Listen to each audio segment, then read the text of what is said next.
আপনার যে ভাইটি হার্টের অপারেশনের অপেক্ষায় বসে আছে মৃত্যুর মুখোমুখি হয়ে, এই বাজেট আপনার সেই ভাইয়ের প্রাণ রক্ষার বাজেট। আমাদের বিরোধী দল মাঝে মাঝে এই সংস্কারের কথা বলেন, জুলাই সনদের কথা বলেন। ওনারা শুধু সেই সংস্কারের কথা বলেন যেই সংস্কার ওনাদেরকে ক্ষমতার ভাগ দেবে। ওনারা স্বাস্থ্য খাতে সংস্কার নিয়ে একদিনও আজ পর্যন্ত কথা বলেননি। আধুনিক প্রযুক্তির মাধ্যমে স্বাস্থ্য খাত এবং চিকিৎসাকে আরো বেশি কার্যকর করে তুলতে হবে। একই সাথে বাংলাদেশে প্রধান একটি সমস্যা, চিকিৎসার খরচ বৃদ্ধি পেয়েছে এবং তার চেয়েও ভয়ঙ্কর ব্যাপার হচ্ছে এই খরচের শতকরা ৭৯% আউট অফ পকেট এক্সপেন্ডিচার, অর্থাৎ রোগীর পকেট থেকে টাকা দিয়ে তাকে চিকিৎসা নিতে হয়।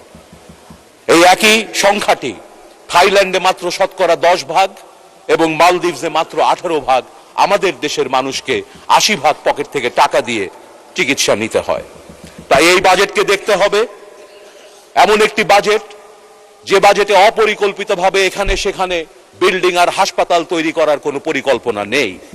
এই বাজেট আমাদের বিরোধী দল মাঝে মাঝে এই সংস্কারের কথা বলেন, জুলাই সনদের কথা বলেন।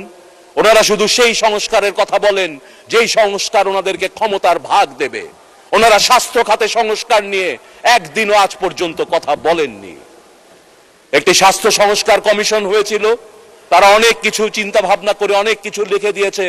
আমি খুশি হতাম আমাদের বিরোধী দল যদি সেই স্বাস্থ্য খাত সংস্কার কমিশনের রিপোর্ট নিয়ে আমাদের এখানে কথা বলতেন। আমরা চাই স্বাস্থ্য খাতকে পুনর্গঠন করতে, সংস্কার করতে। স্বাস্থ্য খাতে ভৌত কাঠামোর সংস্কার দরকার। প্রতিটা বিল্ডিং ভেঙে পড়েছে। মানব সম্পদের সংস্কার প্রয়োজন। চিকিৎসা পদ্ধতি সহ হেলথ ম্যানেজমেন্টের ইমপ্রুভমেন্ট দরকার, ডিসেন্ট্রালাইজেশন দরকার এবং কেনাকাটার ক্ষেত্রে ট্রান্সপারেন্সি এবং অ্যাকাউন্টেবিলিটি দরকার। আমরা এমন স্বাস্থ্য ব্যবস্থা গড়ে তুলব যেখানে নগর এবং গ্রামের মানুষ একই ধরনের স্বাস্থ্য পাবে। আমরা এমন স্বাস্থ্য ব্যবস্থা গড়ে তুলব যে স্বাস্থ্য ব্যবস্থার ভিত্তি হবে আমাদের প্রাথমিক স্বাস্থ্য সেবা। এবারের বাজেট যেমন 100% বৃদ্ধি পেয়েছে, পাশাপাশি আমাদের চ্যালেঞ্জগুলোও রয়েছে। আমরা জোর দেব রোগ প্রতিরোধে, রোগের চিকিৎসার চেয়ে রোগ হওয়ার আগেই আমরা সেটাকে থামানোর চেষ্টা করব। আমরা একটি রেফারেল নেটওয়ার্ক গড়ে তুলব। আপনারা সকলেই বলেন দেশের মেডিকেল কলেজ হাসপাতাল, সদর হাসপাতাল, বড় বড় হাসপাতালগুলো ঢাকায় বারান্দায় রোগী থাকে। 500 রোগীর হাসপাতালে 2000 রোগীকে চিকিৎসা দিতে হয়। এই যে ঢাকার বড় হাসপাতালে যে ভিড়টি দেখছেন, এই সমস্যার সমাধান ঢাকার ওই হাসপাতালে পাবেন না। এই সমস্যার সমাধান যদি আমরা জেলা হাসপাতালগুলোকে পূর্ণাঙ্গ সব সুবিধা দিয়ে তৈরি করতে পারি, মানুষ তাহলে জেলার ভেতরেই তার চিকিৎসাগুলো পাবে। আমরা সেই ধরনের পরিকল্পনাই করছি। আমার বিরোধী দলের মাননীয় সংসদ সদস্যদের বলতে চাই, আপনারা সংখ্যার দিকে না তাকিয়ে একবার ভাবুন এই বাজেটটি কার জন্য। আপনার যে ভাইটি হার্টের অপারেশনের অপেক্ষায় বসে আছে মৃত্যুর মুখোমুখি হয়ে, এই বাজেট আপনার সেই ভাইয়ের প্রাণ রক্ষার বাজেট।